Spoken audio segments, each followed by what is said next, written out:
Ya, oke. Terima kasih. Assalamualaikum warahmatullahi wabarakatuh. Jadi hari ini kita akan mulai materi awal tentang penalaran umum. Jadi secara umum, adik-adik sekalian, materi penalaran umum ini ada 3. Yang pertama adalah penalaran induktif, yang kedua penalaran deduktif, yang ketiga adalah penalaran kuantitatif. Kalau kita bicara penalaran induktif dan deduktif, itu kita bicara tentang konteks dalam bentuk teks, ya. Sehingga khusus untuk penalaran induktif dan deduktif ini ada beberapa hal yang perlu diperhatikan.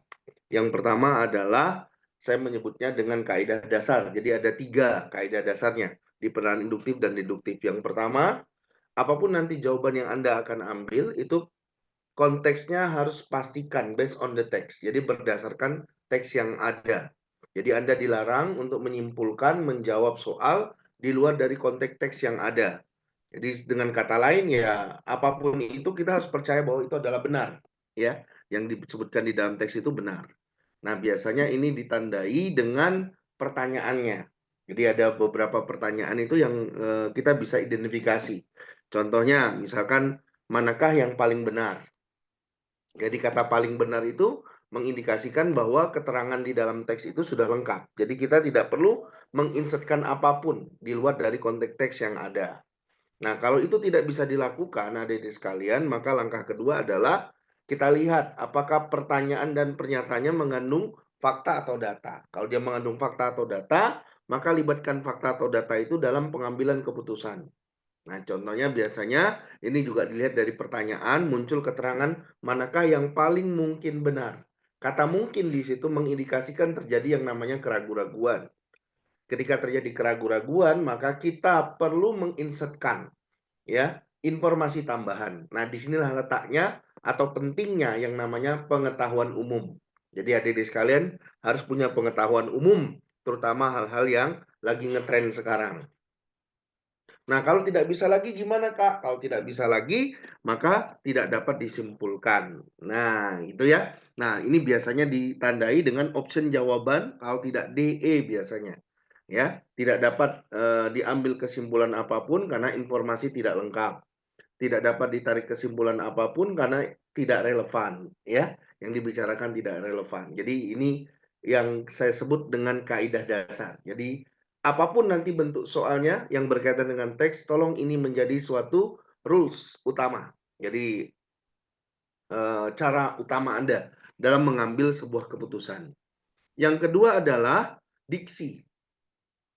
Prinsipnya, adik-adik sekalian tidak boleh untuk mengambil melebih-lebihkan apa yang sebenarnya dimaksud atau mengurang-ngurangi dari apa yang sebenarnya dimaksud. Contohnya misalkan ya, adik-adik sekalian, di situ dia bicara tentang bayam. Dia jelaskan apa saja kandungan bayam, ya. Ya, kemudian dia kasih data pembanding juga. Ada kok sayuran yang lain, tapi secara umum kandungannya itu tidak lebih baik dibandingin bayam. Kalau kita bicara bayam, berarti ini kaitannya dengan mata ya, kesehatan mata. Nah, tadi ketika dia sudah bicara tentang kandungan bayam itu apa, bahkan dia sajikan juga dalam bentuk data pembanding, maka sah kita katakan bayam ini adalah yang terbaik untuk kesehatan mata, gitu ya. Sebaliknya, kalau dia hanya menjelaskan, misalkan ada obat ya, katakan obat A, itu bisa mengurangi, meredakan, maka kita tidak bisa mengatakan dia itu menjadi obat yang mujarab, nggak boleh, gitu ya. Tidak boleh kita katakan seperti itu, karena proses mengurangi atau meredakan itu adalah proses yang berangsur-angsur, berangsur-angsur, jadi pelan, namun pasti. Jadi bukan suatu proses yang langsung sekali jadi. Ya, sehingga kita tidak boleh menyimpulkan itu adalah obat yang paling manjur. Nah, sekali lagi kata kuncinya di sini adalah diksi, pilihan kata yang dia pakai di teks maupun di pertanyaannya. Tolong diperhatikan dengan baik. Yang ketiga yaitu rumus. Ini adalah rumus yang paling sering dipakai ya di penalaran umum. Yang pertama katanya modus ponens, kemudian ada modus tollens, dan yang ketiga adalah silogisme.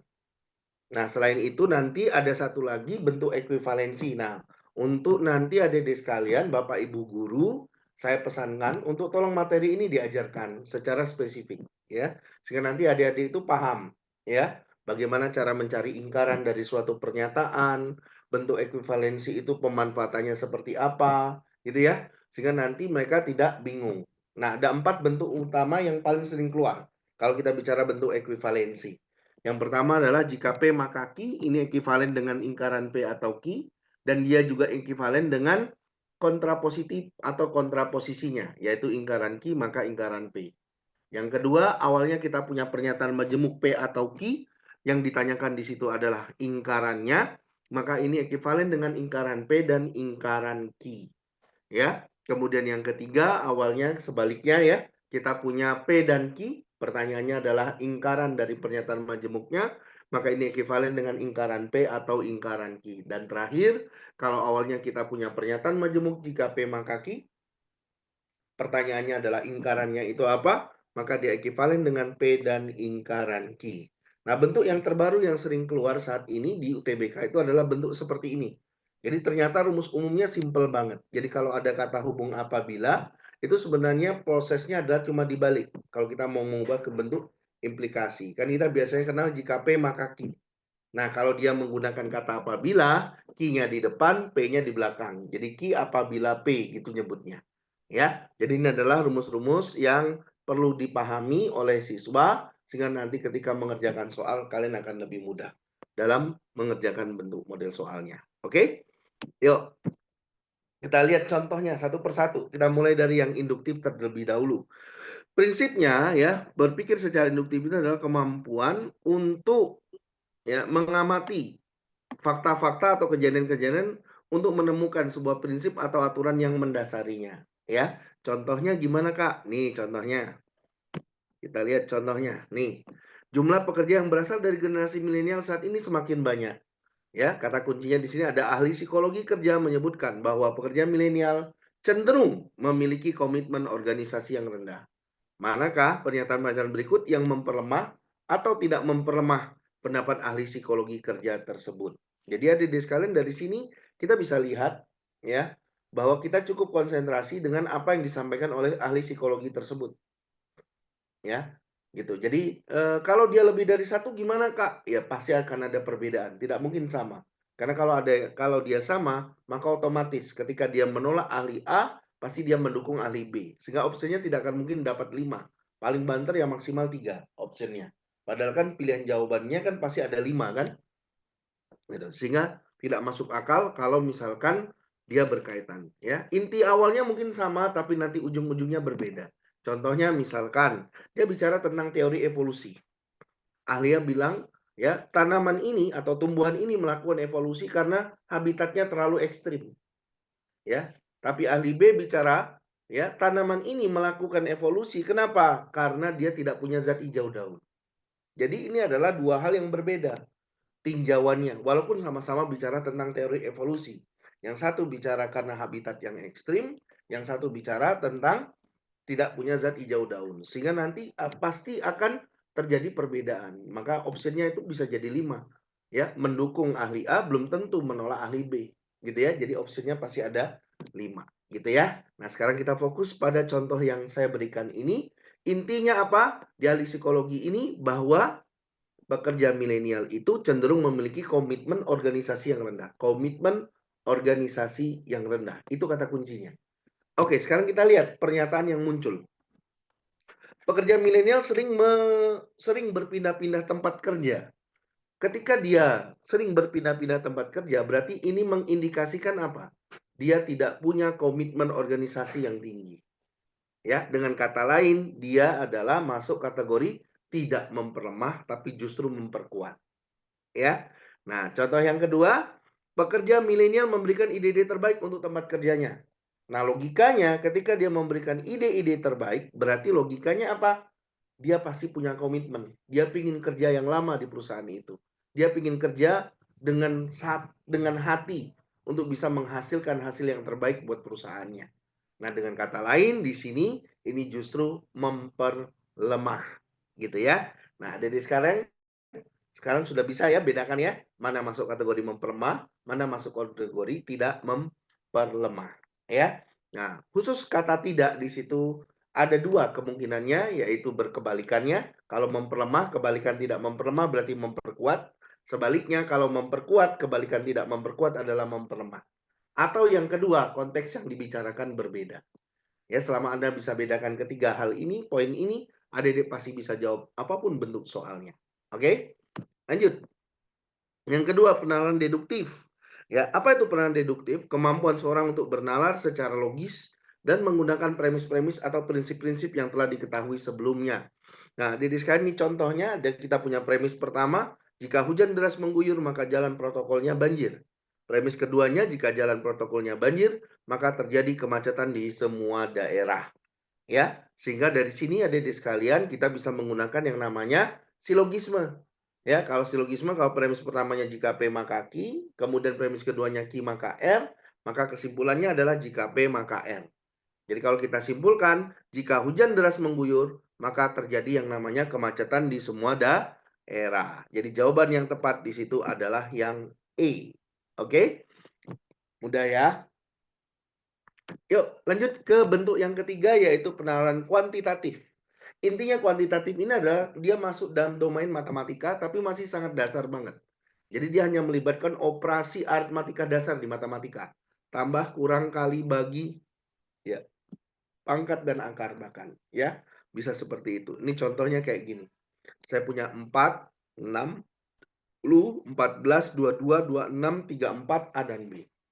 Nah, untuk menyelesaikan soal ini bagaimana caranya, Pak? Kita harus tahu polanya. Nah, kita dulu di SMP belajar ada namanya pola bilangan.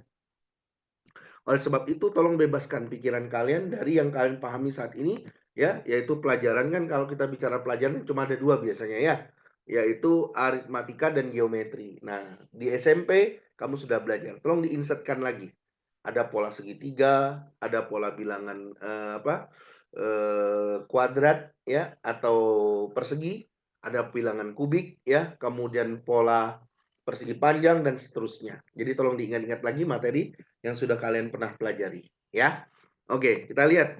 Nah, 4 itu ternyata polanya adalah 2 kali 2. 6 itu 2 kali 3, 10 itu 2 kali 5, kemudian 14 2 kali 7. Jadi pengalinya selalu sama, yaitu 2 depannya. Tapi yang di belakangnya kalau ada diamati 2, 3, 5, 7, 11, 13, 17. Ini adalah pola bilangan prima. Ya, jadi polanya adalah 2 dikali bilangan prima. Sehingga kalau setelah 34 itu harusnya 2 kali 19, 38. Ya, setelah itu adalah 2 kali 23, yaitu 46. Maka jawabannya adalah yang D, 38 dan 46. Oke, kita masuk ke soalnya saja langsung. Adik-adik sekalian, ini soal pertama. Jika seorang berolahraga, maka dia merasakan peningkatan energi dan seterusnya. Adik-adik bisa baca sendiri di sini. Ya, prinsipnya adalah kalau ketemu soal seperti ini, dia bicara tentang kriteria. Dan kriteria itu spesifik pasti, Dek. Ya, di sini dia bicara tentang kriteria orang yang berolahraga.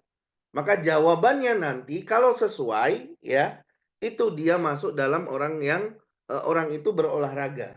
Kalau tidak sesuai berarti orang itu tidak berolahraga. Udah, sesederhana itu, Dik. Nah, sekarang kita bisa lihat di situ kriterianya. Kita bisa lihat ya syarat dia berolahraga apa? Pertama, merasakan peningkatan energi. Yang kedua, kesehatan yang lebih baik. Yang ketiga, peningkatan mood. Yang keempat, inspirasi bagi orang lain yang hidup sehat. Kenyataannya apa? Kalimat setelahnya. Ya, seseorang itu tidak berenergi, dia bilang. Tidak memiliki kondisi kesehatan yang buruk. Tidak sesuai, ya. Kemudian tidak merasa bersemangat. Jadi, semua kriteria ini berkebalikan dengan kriteria orang yang berolahraga tadi. Sehingga kesimpulan akhirnya adalah kita bisa simpulkan dia orang yang tidak berolahraga. Jadi jawabannya adalah yang B. Oke? Jadi ini model soal yang pertama. Lanjut, model soal yang kedua. Beta karoten, vitamin B2 dan C, kalsium dan kalium, fosfor serta serat yang ditemukan pada wortel. Kandungan-kandungan tersebut dapat diubah oleh tubuh menjadi vitamin A yang berperan penting dalam menjaga kesehatan mata. Wortel juga berguna melepaskan radikal bebas yang berada pada tubuh kita. Berdasarkan informasi tersebut, manakah pernyataan berikut yang pasti benar? Dia tanya yang pasti benar. Oke, yang mana kira-kira diri sekalian? Iya, betul. Jawabannya adalah iya. Yang konsumsi wortel membantu menjaga kesehatan mata, ya. Nah, di sini kata kuncinya adalah perhatikan diksi yang dia pakai di pernyataannya. Dia harus sesuai. Dia bilang di situ diksinya adalah menjaga kesehatan mata. Maka ini kaitannya juga wortel itu bagaimana bisa menjaga kesehatan mata, ya. Jadi dia tidak bicara yang lain, dia bicara bahwa wortel itu bisa menjaga kesehatan mata. Oke? Jadi jawabannya adalah yang B. Oke? Lanjut ke soal ketiga. Beberapa karyawan pabrik A bisa membeli mobil mewah karena memiliki gaji yang tinggi. Hal tersebut bisa didapatkan jika karyawan memiliki jabatan manajer atau memiliki jam lembur yang banyak. Nah, pertanyaannya dicermati dengan baik. Yang ditanyakan di sini adalah simpulan yang salah. Jadi bukan simpulan yang benar ya, tapi simpulan yang salah. Mari kita analisis. Premis pertamanya dia bilang beberapa karyawan pabrik A bisa membeli mobil mewah karena memiliki gaji yang tinggi. Ingat tadi rumus. Ya, kita punya rumusnya modus ponen, modus tolen, silogisme. Dan semuanya dalam bentuk jika maka. Maka ini kita ubah dalam bentuk jika maka dulu. Sehingga kita akan dapat jika beberapa karyawan pabrik A bisa membeli mobil mewah, maka mereka memiliki gaji yang tinggi. Ini kita anggap sebagai premis pertama. Jika P, maka Q. Kemudian premis keduanya di situ dia tulis, hal tersebut jika didapatkan jika karyawan memiliki jabatan manajer atau memiliki jam lembur yang banyak. Ya. Nah, ini kalau kita bentuk dalam jika maka dia akan berubah menjadi jika mereka memiliki gaji yang tinggi, maka mereka adalah karyawan yang memiliki jabatan manajer atau memiliki jam lembur yang banyak. Ini adalah jika Q maka R. Ya. Jadi kalau premis pertama P maka Q, ini Q maka R. Sehingga menurut hukum silogisme, kesimpulan akhirnya adalah jika P maka R. Jadi kalau kita terjemahkan, jika beberapa karyawan pabrik A bisa membeli mobil mewah, maka mereka adalah karyawan yang memiliki jabatan manajer atau memiliki jam lembur yang banyak. Tapi ingat tadi, yang ditanya adalah kesimpulan yang salah, bukan yang benar. Sehingga dari sini kita menggunakan bentuk ekuivalensi. Ya, kalau dia salah berarti ingkaran dari P maka Q kan tadi ya. Kesimpulannya kan P maka R tadi ya. Ingkaran P maka R itu apa? P dan tidak R. Nah, karena R-nya itu pernyataan majemuk, maka kita bisa jabarkan ingkaran dari P atau Q itu adalah ingkaran P dan ingkaran Q. Sehingga kalau ini kita terjemahkan, maka kita akan peroleh kesimpulan akhirnya adalah beberapa karyawan pabrik A bisa membeli mobil mewah dan mereka bukan karyawan yang memiliki jabatan manajer dan bukan memiliki jam lembur yang banyak, ya. Jadi ini jelas salah, ya kan? Jadi secara logika aja kalimat ini bisa kita terima, ya kan?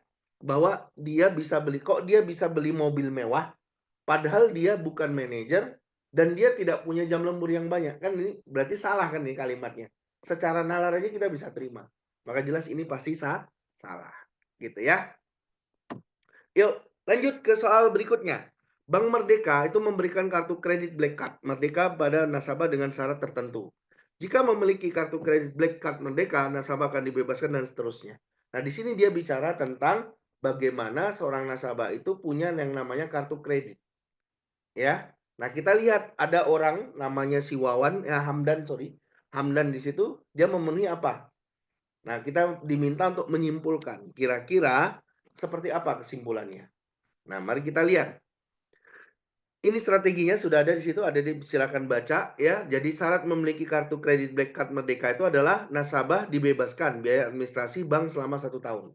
Yang kedua, nasabah memperoleh diskon 15% saat pembelian di kedai kopi Merdeka. Yang ketiga, nasabah menjadi anggota VVIP di Hotel Merdeka. Nah, Hamdan dalam kasus ini dia memiliki 2 kriteria. Yaitu dia dapat diskon 15% di Kopi Merdeka. Yang kedua adalah dia anggota VVIP di Hotel Merdeka. Nah, masalah terbesarnya adalah di poin 1, ya. Dia tidak diterangkan di situ dibebaskan biaya administrasi. Sehingga di sini ya 2 kriteria terpenuhi, kriteria yang ketiga tidak disebutkan. Tidak disebutkan berarti bisa benar, bisa tidak. Sehingga kesimpulan yang tepat di sini adalah ya harusnya ada 2 kemungkinannya. Hamdan mungkin memiliki kartu, mungkin ya. Mungkin. Kenapa? Karena kriteria yang ketiga tidak disebutkan. Karena masih bisa dipenuhi kan, gitu ya. Kartu kredit Black Card Merdeka atau yang kedua, Hamdan mungkin tidak memiliki kartu kredit card Merdeka dan kedua-duanya ini tidak akan mungkin muncul secara bersamaan. Dia hanya akan muncul satu. Nah, dari sini yang kelihatan di situ adalah yang E. Dia mungkin saja memiliki kartu Black Card DK. Oke, paham ya cara menjelaskannya ya? Oke, soal selanjutnya, sayuran selada di swalayan egg diberikan grade A.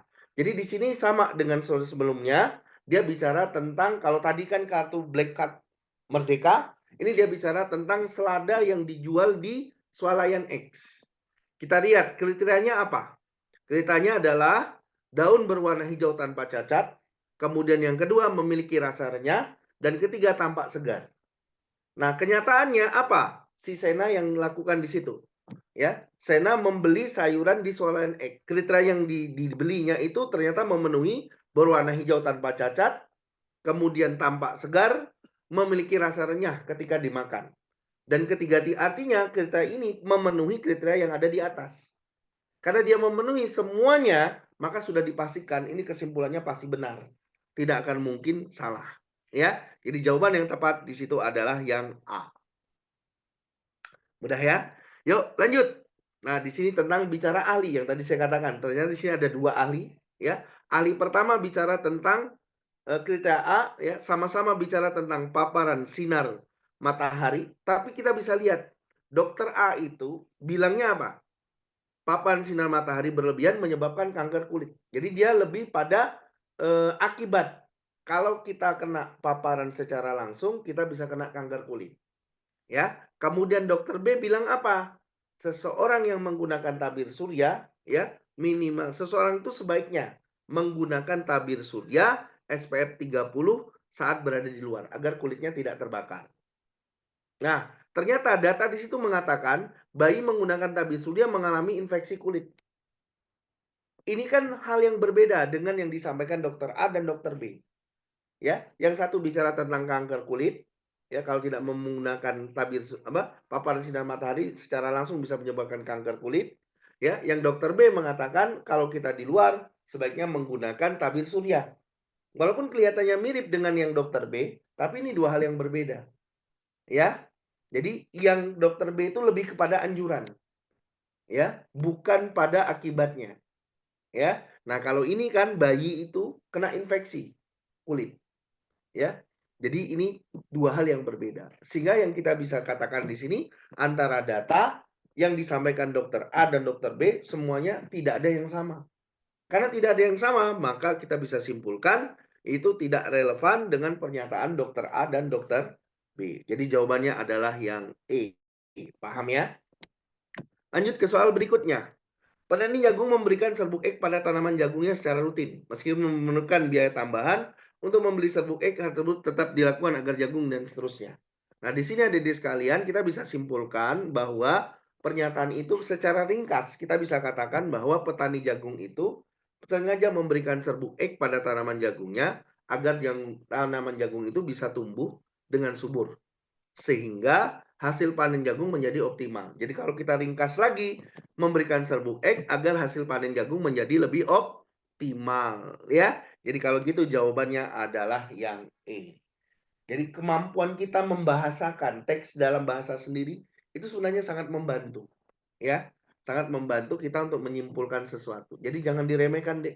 Setiap apa yang Anda baca, ya, bagaimana cara Anda memahami itu, kemudian membuat sebuah kesimpulan atas apa yang Anda baca, itu akan sangat membantu Anda dalam mengerjakan soal penalaran umum. Ya, jadi jawabannya adalah E. Kita lanjut ke soal berikutnya. Sebagai fasilitas, sebagian fasilitas kos tidak dapat digunakan apabila Andi belum melunasi uang sewa. Kondisi tersebut terjadi karena Andi masih menganggur. Manakah kesimpulan berikut ini yang benar? Oke, sekali lagi kita hanya punya modus ponen, modus tolen, dan silogisme. Sehingga adik-adik sekalian, ya, sebelum kita dan rumus umumnya ini juga kepake ternyata, ya. Jadi kalau ada A apabila B itu setara dengan jika B maka A. Nah, sebelum kita masuk ke rumus umumnya ini, karena pilihan jawabannya dalam apabila, ya, kita harus mengubah dulu statementnya ke bentuk jika maka. Karena tadi kita hanya punya modus ponen, modus tolen, dan silogisme. Nah, mari kita ubah. Premis persamanya dia bilang, sebagian fasilitas kos tidak dapat digunakan apabila Andi belum melunasi uang sewa. Ya, berarti kalau kita jadikan jika maka, jika Andi belum melunasi uang sewa, maka sebagian fasilitas kos tidak dapat digunakan. Premis keduanya mengatakan kondisi tersebut terjadi karena Andi masih menganggur. Kondisi itu maksudnya apa? Ya, Di situ kondisi yang dimaksud di sini adalah melunasi uang sewa tadi, kondisi tersebut, ya. Sehingga kalau kita terjemahkan dalam bentuk jika maka, kalimatnya akan menjadi, jika Andi masih menganggur, maka Andi belum melunasi uang sewa.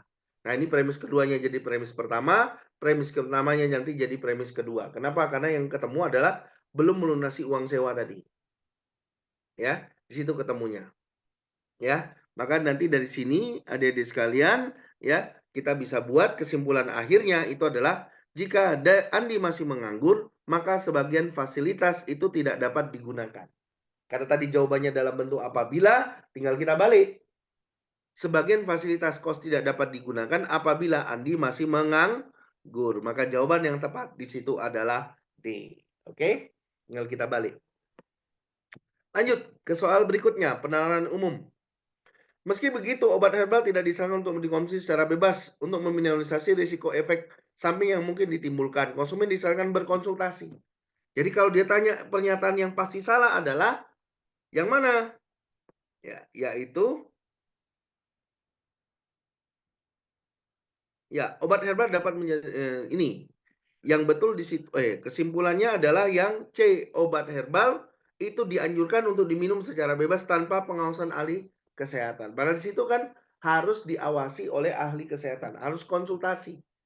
Konsultasi otomatis dia diawasi oleh ahli kesehatan karena dia yang lebih tahu ilmunya kan. Kayak kita deh, ya kan ada beberapa obat itu ya. Obat yang kita beli di di apotek itu harus dengan resep dokter. Tidak boleh kita beli sembarangan. Nah, itu yang disebut dengan harus diawasi atau konsultasi dengan ahlinya, ya. Jadi jawabannya adalah yang C. Oke? Jadi ini sudah jelas sama dengan yang ditulis yang berwarna merah. Kita lanjutkan dari sekarang ke soal berikutnya, ya. Jadi di sini adalah KLBB yang paling mungkin benar. Kata paling mungkin berarti di sini kita bisa menyisipkan unsur data atau fakta yang kita ketahui, ya. Jadi kalau dilihat dari kalimatnya di sini, yang paling tepat di situ jelas adalah yang A. Banyak supir ojek online yang beralih ke KBLBB karena lebih menguntungkan, ya.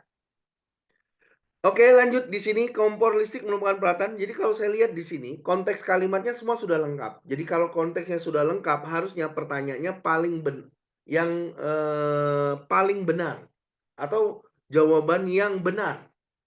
Ya, jadi kata mungkin tuh sebaiknya dihilangkan karena informasinya sudah lengkap. Ya. Nah, karena informasinya sudah lengkap, maka adik-adik sekalian bisa kita simpulkan di sini. Kata kuncinya di situ adalah ya, banyak ibu rumah tangga yang menggunakan kompor listrik ya karena takut dengan kebocoran gas. Maka jawabannya jelas adalah yang A.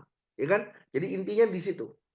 Jadi orang banyak ibu-ibu yang beralih menggunakan kompor gas karena menggunakan kompor listrik karena takut terjadi yang namanya kebocoran gas. Maka kalau gitu jawabannya adalah yang A. Gitu ya. Lanjut ke soal berikutnya. Ya, dataran pemusnahan sama dengan metode pembakaran mengalami peningkatan. Jadi kata kuncinya mengalami peningkatan yang signifikan di bulan ini. Kok bisa-bisanya gitu ya, ini bisa berubah sangat drastis kan gitu. Maka pasti ada sesuatu hal yang luar biasa yang terjadi di situ. Nah, sehingga dari A, B, C, D, E ini kita bisa katakan yang luar biasa itu efeknya yang paling logis itu adalah yang E. Ya, peningkatan kasus pembakaran rumah tangga karena pencabutan larangan dan denda yang baru saja terjadi sejak bulan ini, ya kan? Jadi ketika dia dilarang, larangan itu dicabut, ya otomatis dia pasti akan lebih meningkat. Indonesia kan begitu ya, beda dengan yang lain ya. Jadi metode pembakaran mengalami peningkatan yang signifikan, itu kata kuncinya. Terjadi hal yang luar biasa. Oke ya. Lanjut. Soal berikutnya di situ. Mana pernyataan berikut yang paling mungkin benar menjelaskan perbedaan kedua kondisi? Nah, di sini ada kata kuncinya, jumlah pengunjung di Taman Hiburan P meningkat 3 kali lipat dari tahun 2019, melebihi jumlah pengunjung di Taman Hiburan Ki. Jadi awalnya Ki itu selalu unggul, tapi tiba-tiba P itu jadi unggul banget. Bahkan 3 kali lipat. Sama dengan tadi, berarti ini terjadi hal yang sangat luar biasa. Tidak mungkin hal yang biasa-biasa aja. Gitu. Sehingga dari sini kita bisa analisis bahwa perubahan luar biasa itu bisa terjadi kenapa? Dari A, B, C, D, dan E itu yang paling logis itu adalah yang A. Ya, pada tahun 2023 Taman Hiburan P menyelenggarakan acara khusus seperti konser dan festival disertai dengan berbagai promosi, ya. Karena orang kita kan senang ya promosi. Jadi jawabannya adalah yang A. Terus yang selanjutnya, saat dibimbing belajar oleh guru X, Sapa mendapat nilai ulangan yang tinggi. Tapi ketika dibimbing oleh guru Y, ia mendapat nilai ulangan yang cenderung rendah. Manakah yang pernyataan berikut yang paling mungkin menjelaskan perbedaan kedua kondisi tersebut? Jadi kata kuncinya di sini adalah yang warna merah. Dari A, B, C, D, E. Lebih populer, apakah karena X lebih populer? Apa karena X memiliki harga yang lebih mahal? Apa karena Y lebih sering melakukan latihan soal? Apa karena Y lebih berpengalaman? Atau X menerapkan metode pelajaran? Yang jelas, yang mengedepankan Y itu pasti jelas salah. Kenapa? Karena X itu jauh hasilnya lebih bagus. Jadi pasti X itu punya kelebihan yang tidak dimiliki Y. Gitu ya. Jadi kita tidak bisa bicara Y. Kalau Y berarti dia lebih kurang lebih apa? Lebih di bawah dari X. Ya. Jadi option A, option C, option D itu udah pasti salah. Nah, kemungkinannya hanya B atau E. Nah, kalau kita bicara harga yang lebih mahal itu tidak ada kaitannya dengan kok hasilnya lebih bagus. Maka jelas jawaban di sini yang paling logis itu adalah yang E. Guru X menerapkan metode pembelajaran yang lebih efektif dibanding guru Y. Gitu ya. Jadi kenapa di sini misalkan yang D-nya salah? Ya, kalau berpengalaman harusnya X lebih berpengalaman dari Y. Karena X yang lebih bagus hasilnya dibandingin Y. Gitu ya. Nah, kenapa bukan C? Kan harusnya X yang lebih sering memberikan latihan soal dibandingin guru Y. Ya, jadi bukan dibalik, ya. Karena dia bicara yang bagus itu adalah guru X, bukan guru Y. Yuk, kita lanjut adik-adik sekalian ke soal berikutnya. Warna merah pada beras merah disebabkan oleh kandungan antosianin. Ya, kata kuncinya di situ ada yang berwarna merah. Beras merah banyak digunakan untuk menunjang program diet karena berserat tinggi dan kaya akan gizi. Ya. Oke, jadi kalau begitu apa yang bisa kita simpulkan dari sini? Jawabannya jelas adalah C ya. Karena di situ dia bicara beras merah memiliki serat tinggi. Maka kaitannya dengan serat tinggi. Beras merah lebih tinggi kandungan seratnya jika dibandingkan dengan beras putih. Ini udah jelas pasti benar ya. Dan kata mungkin sekali lagi saya katakan itu sebaiknya dihilangkan karena di sini informasinya sudah lengkap. Ya. Oke, kita lanjutkan ya diri sekalian. Pendidikan penyakit tidak menular seperti infeksi seperti obesitas, infeksi gigi dan gusi, infeksi kulit, katarak dan kerusakan ginjal perlu mengkonsumsi obat-obatan secara rutin. Penyakit ini disebabkan oleh kadar gula yang tinggi. Penelitian menunjukkan bahwa hal ini disebabkan oleh tingginya konsumsi minuman manis dalam jangka waktu yang lama. Jadi dari sini kita bisa katakan bahwa tingginya konsumsi minuman, jadi kita simpulkan tuh satu paragraf itu dalam bentuk satu kalimat. Tingginya konsumsi minuman manis dalam waktu lama menyebabkan orang tersebut perlu mengkonsumsi obat-obatan secara rutin. Maka jawaban yang tepat di situ adalah yang A. Orang-orang selalu mengkonsumsi minuman manis berlebih perlu mengkonsumsi obat-obat secara rutin. Ya, oke, clear ya sampai di sini ya. Yuk, kita lanjut ke soal berikutnya di nomor berikutnya. Nah, mungkinnya kita hilangkan lagi karena ini keterangannya sudah lengkap. Di sini kata kuncinya ada yang berwarna merah ini. Apabila penyu tidak ada, populasi ubur-ubur akan meledak. Beberapa spesies penyu merupakan pemakan ubur-ubur. Ya. Jadi logikanya jawabannya jelas adalah yang B. Populasi ubur-ubur akan tidak terkendali jika penyu terus diburu cangkang, telur, dan dagingnya. Ya. Karena tadi penyu itu beberapa spesiesnya itu adalah pemakan ubur-ubur. Kita lanjutkan ke soal berikutnya. Akses pendidikan tinggi yang terbatas menimbulkan kesenjangan sosial ekonomi semakin lebar dan seterusnya.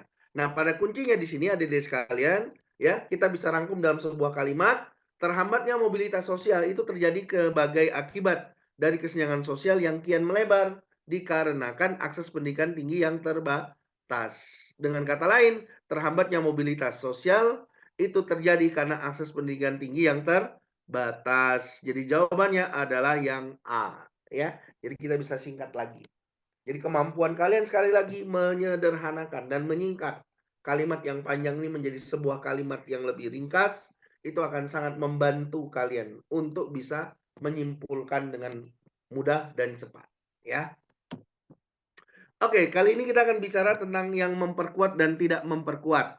Kata kuncinya di sini kita cukup ya fokus pada yang dikomentari oleh ahlinya. Ahlinya bilang apa? Yang berwarna merah coba dipastikan di situ. Rutin berpindah-pindah kerja atau menjadi kutu loncat berdampak positif pada karir seseorang. Jadi ada dua, berpindah kerja. Yang kedua adalah kutu loncat. Ya, itu akan berdampak terhadap positif terhadap karir seseorang. Nah, sekarang kita lihat itu poin dari ahlinya, saya tulis ulang di situ. Kemudian pernyataannya di situ adalah berpindah-pindah kerja. Berarti ini sudah sesuai dengan poin pertamanya. Karena dia sesuai, berarti logikanya dia memperkuat pendapat ahlinya. Selesai. Sampai di sini. Kemudian soal berikutnya, ya, di situ sama, poinnya ada dua, ya, rutin berpindah-pindah kerja menjadi kutu loncat berdampak positif terhadap karir seseorang. Nah, pernyataannya dia bilang apa? Sering berpindah kerja menimbulkan citra buruk. Berarti ini bertentangan dengan poin kedua. Karena dia bertentangan dengan poin kedua, maka dia masuk dalam kategori tidak memperkuat, tapi justru melemahkan. Jadi ini masuk kategori tidak memperkuat, tapi justru melemahkan. Ya, lanjut lagi ke soal berikutnya, masih sama ya. Di situ poin pernyataan dari ahlinya ada dua, tetap sama. Pernyataan yang muncul adalah kesehatan mental menjadi penyebab orang yang sering berpindah kerja. Ya, jadi di situ bicaranya tentang rutin pindah kerja, kemudian itu ada kutu loncat. Nah, tiba-tiba dia bicara tentang kesehatan mental. Ini kan hal yang tidak berkaitan dengan poin itu. Ya, dengan kedua poin yang ada di atasnya. Ya. Jadi ini masuk kategori tidak memperkuat pendapat ahli, tapi konteks yang dibicarakan berbeda. Ya. Jadi dia masuk kategori itu, ya. Karena kesehatan mental itu tidak sesuai dengan kriteria yang di atas. Terakhir itu bagian yang ini ya. Di sini sama, poinnya ada dua, ya. Pernyataannya bilang beragam pengalaman sering berpindah menjadi daya tarik perekrut. Ya, gini ya. Nah, ini berarti dia apa? Ya, berkaitan dengan poin satu atau poin kedua? Ya, ini berkaitan dengan poin kedua, ya. Jadi ini justru memperkuat pendapat ahli, ya. Jadi selesai.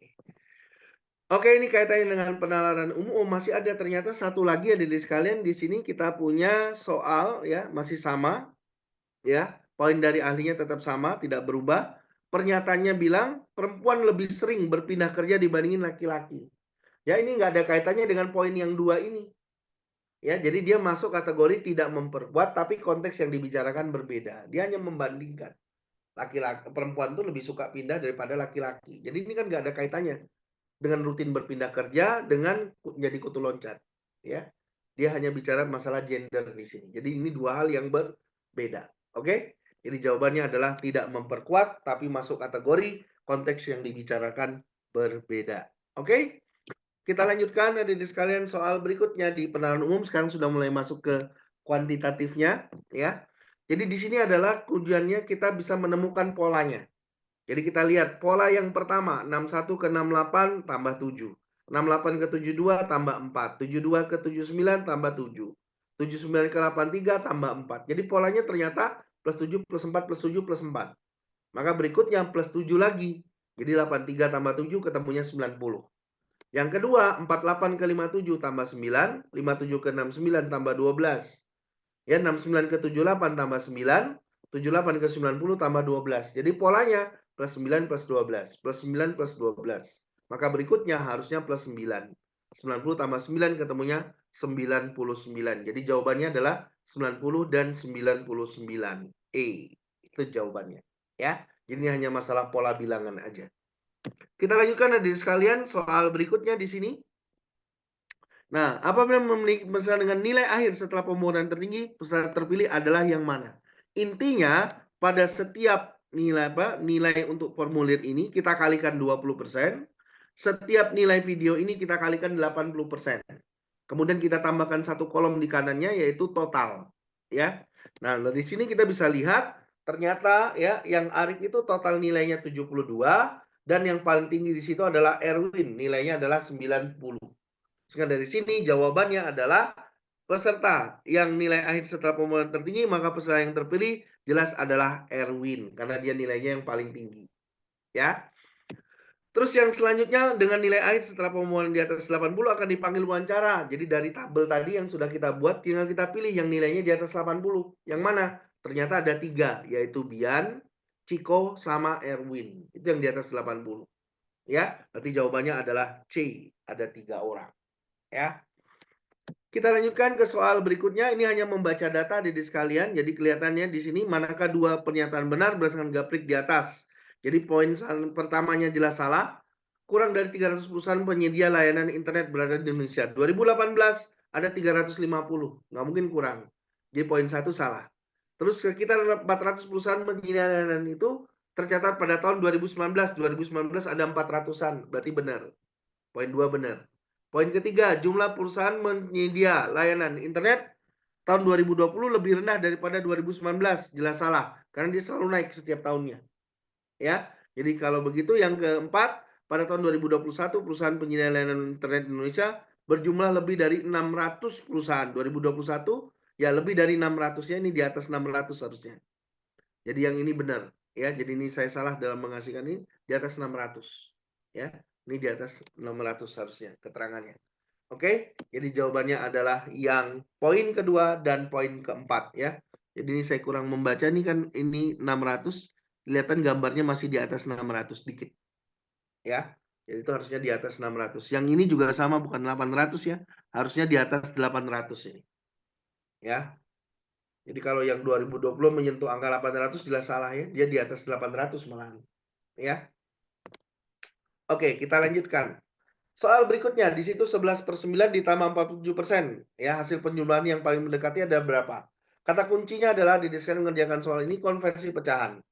Adik-adik harus ingat konversi pecahan. Ya, 1/2 itu 0,5, 1/3 0,33, 1/4 itu 0,25, 1/5 itu 0,2, 1/6 itu 0,16. Jadi kalau angkanya nggak bagus, itu buat ke perseratusan terdekat. Ya, paling dekat. Ya kan? Kalau 6 itu kan jadi 96 ya, kali 16. Jadi 0,16 kurang lebih begitu.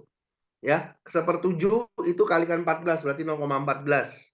1/8 0,125, 1/9 itu 0,11, 1/10 0,1, 1/11 0,09. Ya, itu konversi pecahannya. Jadi kalau saya punya di sini 11/9 itu berarti 1/2/9. 1/9-nya 0,11 tadi. Jadi kalau dikalikan 2 0,22. Jadi 11/9 1,22. 47% itu 0,47. Jadi kalau kita jumlahkan hasilnya kurang lebih 1,69. Ketemulah jawabannya B. Gitu ya caranya. Terus selanjutnya pada soal berikutnya di situ ada komposisi kopi dan creamer membuat creamy coffee ya 3/4. 6 takaran creamer dapat membuat digunakan 180 ml creamy coffee. Takaran untuk membuat 360 ml creamy coffee itu adalah berapa? Jadi pertama kita lihat dulu takarannya dulu, jumlah takarannya berapa. Ya, kita buat perbandingannya. Ya.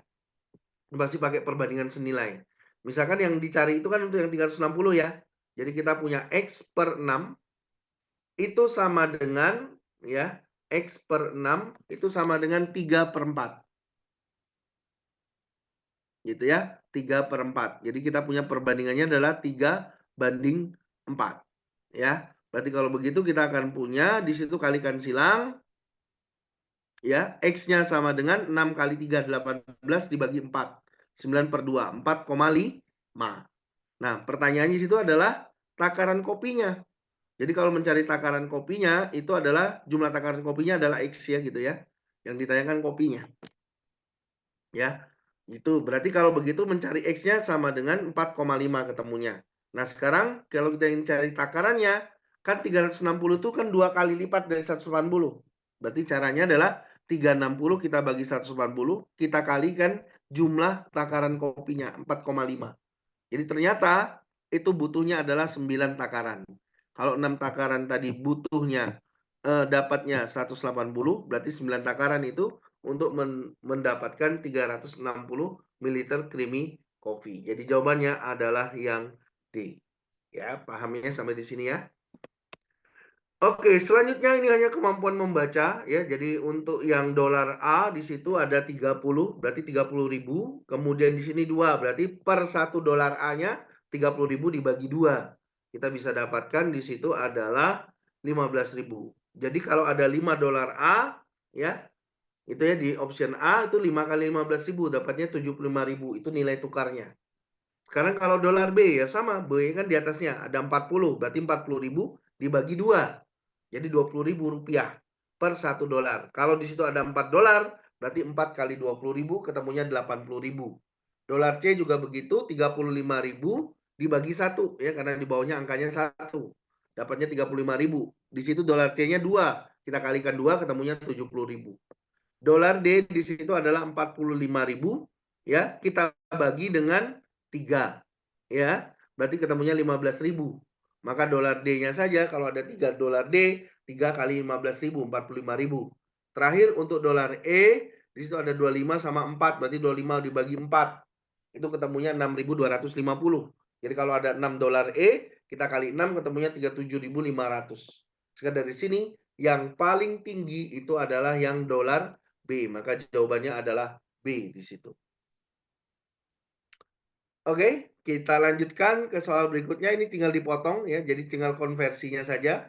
Jadi nggak usah dikali-kalikan, jadi konversi per dolarnya sampai dolar E. Jadi kelihatan dari sini yang paling kecil itu adalah nilai dolar E. Maka jawabannya adalah yang B.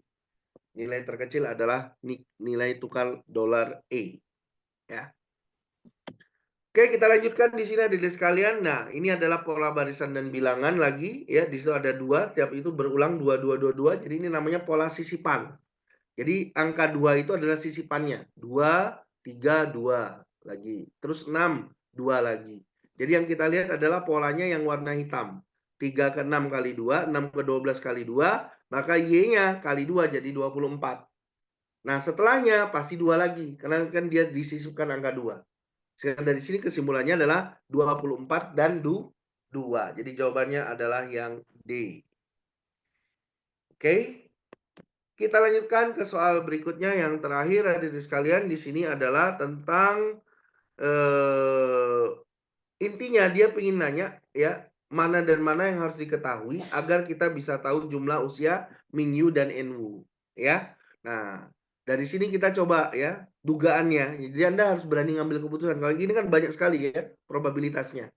Ya, kemungkinannya bisa banyak ya. Kita harus curiga dulu ya. Kayaknya saya curiga nomor 1 dan nomor 2. Oke, kita proses dulu. Nomor 1 dan nomor 2 ya. Jadi Anda harus berani ngambil keputusan. Itu kuncinya. Jadi misalkan usia Mingyu adalah M besar, usia Junko adalah J besar, Wenwu adalah E besar.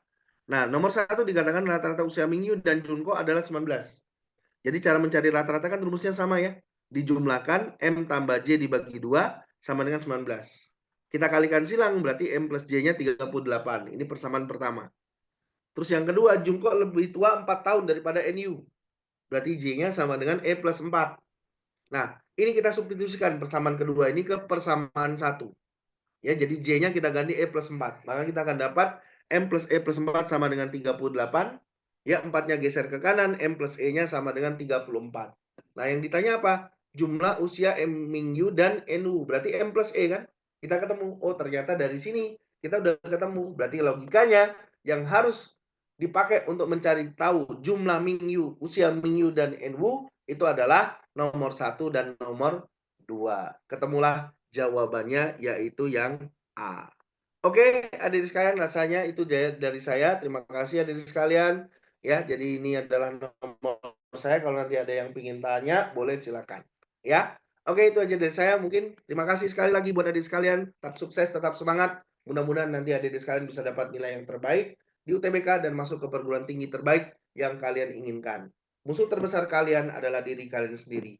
Maka yang harus diubah pertama kali bukan orang lain, tapi diri kalian sendiri masing-masing.